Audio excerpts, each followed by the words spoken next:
So first, I just want to take a couple minutes and just express gratitude, honestly, because this is an amazing opportunity. I know Detroit is my home, so whenever you have the opportunity to come home and do the things that you love, like, it just makes me feel good inside, you know?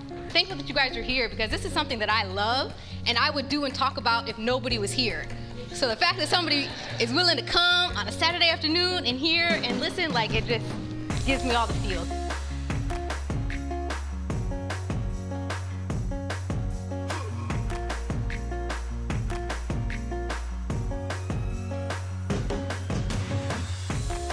Today's event was very informational.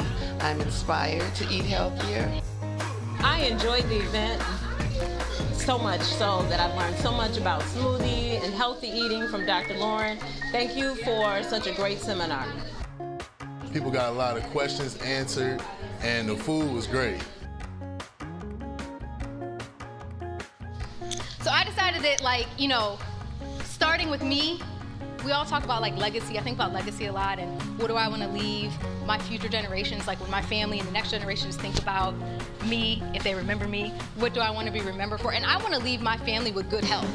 Like, I want my family to be able to say, man, there was this crazy little doc in our family, and she started eating kale and doing stuff with olive oil and juicing, and more than just my family, my community, everyone I touch, I want everyone to live healthier.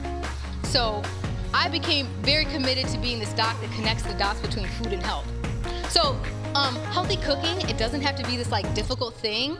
I always try to make things very simple, because to me, if things are simple, then we can do it. And it doesn't have to be about, like, changing everything you eat. It could just be about taking things that you already enjoy and changing it up. That's it.